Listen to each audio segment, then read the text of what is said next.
పవన్ అన్నాడు ఎలాగ ఒకటే చెప్తాను. వర్షం మళ్ళీ ఆపుద్దా, వర్షం మళ్ళీ ఆపుద్దా, ఏది ఆపిందా మన ఇప్పుడు దాకా? ఒక ఓటమి ఆపిందా? పరాజయాలు ఆపినాయా?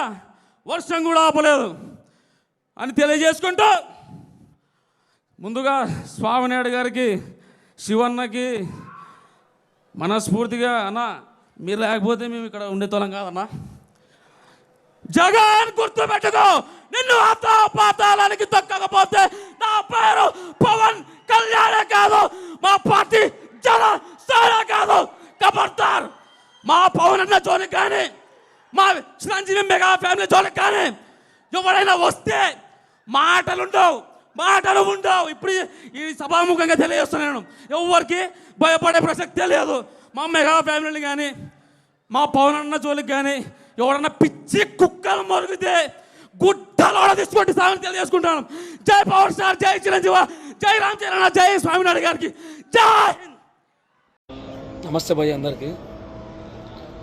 ఆల్రెడీ మీరు వీడియో చూసింటారు, అది ట్రెండింగ్ నడుస్తూనే ఉంది. ఇంకా దాదాపుగా ఇంకా ఫోన్లు వస్తూనే ఉన్నాయి, చూడు ఫోన్ చేస్తూనే ఉన్నారు. పెద్ద అయిన దాంట్లో బర్త్డే ఫంక్షన్లో నేను మాట్లాడడం తప్పే, చిరంజీవి గారి బర్త్డే ఫంక్షన్లో నేను చెప్పడం తప్పే పెద్ద అయిన దాంట్లో. కాకపోతే నేను కెమెరామన్ గంగతో రాంబాబులే డైలాగ్ నేను ఫిక్స్ అయినది అది. ఇది ఆన్ ది స్పాట్లో వచ్చింది, ఈ డైలాగ్ చెప్పినాను. కానీ మేము నిజంగా చెప్తున్నాం, కళ్యాణన్న కోసం నా ప్రాణం ఇవ్వడానికైనా సిద్ధమే. ఇదైతే నేను భయపడి చేయట్లేదు, నిజంగా చెప్తున్నాను. ఏదో భయపడి అస్సలు చేయట్లేదు. నాకు తెలుసు, నాకు నిజంగా అంటే ఇట్లా జరుగుతుందని నాకు అసలు నాకైతే తెలియదు.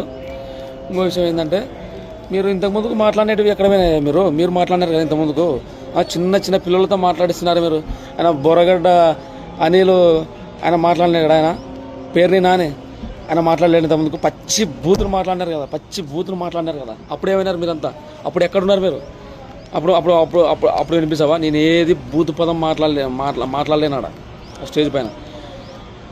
డైలాగ్ పరంగా చెప్పినా నేను చెప్తున్నా. జగన్ గారి ఫ్యాన్స్కి కూడా నేను ఒకటే చెప్తున్నాను, మీ మనోభావాలు ఏమన్నా దెబ్బ తీసింటే నేను మనస్ఫూర్తిగా చెప్తున్నాను నిజంగా. అంటే సారీ నేను ఇంతకంటే నేను ఏం చెప్పలేను ఇంకా నేను.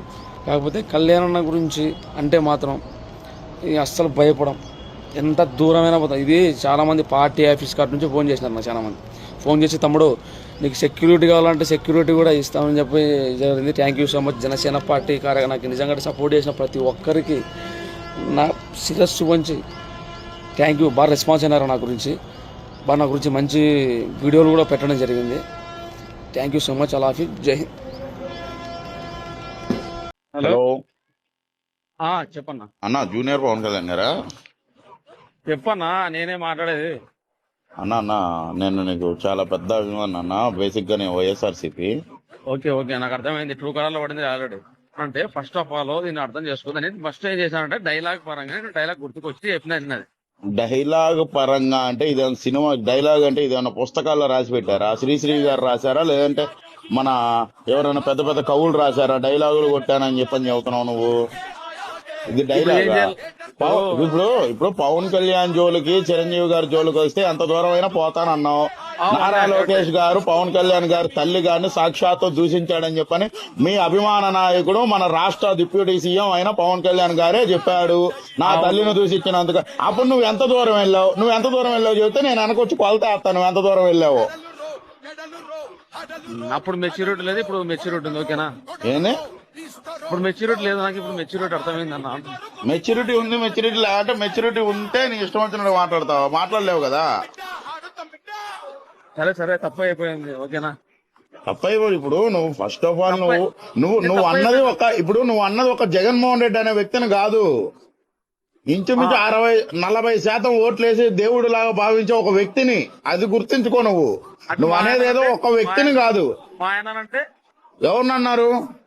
మా పవన్ అన్న చెత్త నాకుడు చెత్త మాటలు మాట్లాడిస్తుంటే ఎవరన్నారు? ఎవరన్నారు?